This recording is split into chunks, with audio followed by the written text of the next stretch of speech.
Bengal scheme YouTube চ্যানেলের পক্ষ থেকে সকলকে স্বাগত জানাই। প্রতিবারের মতো এবারেও চলে এসেছি গুরুত্বপূর্ণ একটা ভিডিও আপডেট আপনাদের সকলের সঙ্গে শেয়ার করব বলে। ইতিমধ্যে বাংলা আবাস যোজনা সার্ভের কাজ শুরু হয়ে গেছে।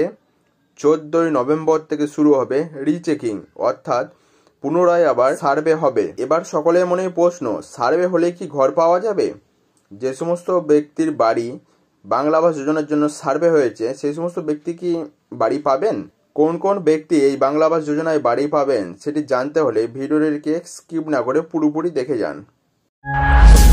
প্রতিবারের মধ্যে একটা ছোট্ট রিকোয়েস্ট, যে সমস্ত বন্ধু আমার চ্যানেলে প্রথম তারা আমার চ্যানেলটিকে সাবস্ক্রাইব করে রাখবেন এবং পাশে থাকা বেল আইকনটি অন করে রাখবেন। এর ফলে যখনই নিত্য নতুন ভিডিওর আপডেট দেবো সবার প্রথমে নোটিফিকেশন আপনার কাছে পৌঁছাবে। বাংলা আবাস যোজনা ফর্ম বাড়ি বানানো 1,20,000 টাকা দিচ্ছে বাংলা আবাস যোজনার নতুন ফর্ম 2024। বাংলা আবাস যোজনা বাড়ি বাড়ি সার্ভের কাজ শুরু করে দিয়েছে রাজ্য সরকার, তবে অনেকের বাড়ি সার্ভে করছে না। এ নিয়ে অনেকেরই প্রশ্ন করছেন কিভাবে সার্ভে করার জন্য আপনি নাম তুলবেন।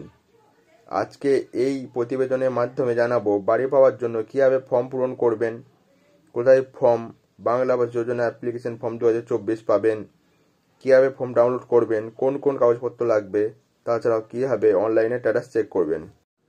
বাংলা আবাস যোজনা ঘরের টাকা পেতে কোন কোন শর্ত দেখবেন। বাংলা আবাস যোজনা লিস্ট 2024। পশ্চিমবঙ্গ সরকার বাংলা আবাস যোজনা বাড়ি বানানোর 1,20,000 টাকা দেওয়ার কিছু শর্ত দিয়েছে। সেই শর্ত যদি কোনো উপভোক্তা পরিপূর্ণভাবে পূরণ করে তাহলে একমাত্র সেই উপভোক্তা টাকা পাবে। ফর্ম ফিল আপের আগে দেখে নিন কি কি শর্ত দিয়েছে। বাংলা আবাস যোজনার শর্ত: উপভোক্তা পরিবারে পাকা বাড়ি বা পাকা ছাদের মধ্যে বসবাস করা চলবে না। 3 চাকা বা 4 চাকা গাড়ি থাকা চলবে না।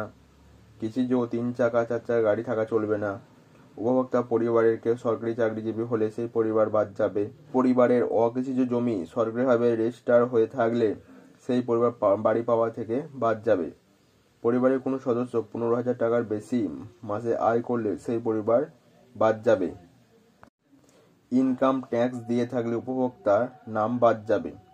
মাসে 15,000 টাকার বেশি আয়ে প্রফেশনাল ট্যাক্স দিয়ে থাকলে সেই উপভোক্তার নাম বাদ যাবে। নিজের নামে 2.5 একর অথবা বেশি কৃষি জমি থাকলে সেই উপভোক্তা বাদ যাবে। নিজের নামে 5 একর অথবা তার বেশি অকৃষি জমি থাকলে সেই উপভোক্তার নাম বাতিল হবে। কোনো পরিবার যদি ইতিমধ্যে সরকারি প্রকল্প থেকে ঘর পেয়ে থাকে সেক্ষেত্রে সেই পরিবারের নাম বাদ যাবে। পরে বর্ধিত সব শর্ত যদি পূরণ করেন সেক্ষেত্রে একমাত্র ফর্ম ফিল আপ করতে পারবেন। বাংলা আবাস যোজনার বাড়ি পেতে ফর্ম ফিল আপ কীভাবে করবেন। Bangla Awas Yojana form fill up 2024 দুটি মাধ্যমে বাংলা আবাস যোজনা বাড়ি পাওয়ার জন্য আবেদন করা যাবে। একটি অফলাইন ফর্ম পূরণ করে, অন্যটি সরাসরি মুখ্যমন্ত্রীকে ফোন করে। যে যে শর্তগুলি বলা হলো সেই সমস্ত শর্ত যদি কোনো ব্যক্তি পূরণ করে থাকে তবেই সেই ব্যক্তি বাড়ি পাবে, নচেত সেই ব্যক্তি বাড়ি পাবে না। আজকের ভিডিও এই পর্যন্তই। পরবর্তী এরকম গুরুত্বপূর্ণ ভিডিও দেখার জন্য চ্যানেলটিকে সাবস্ক্রাইব করে পাশে থাকবেন।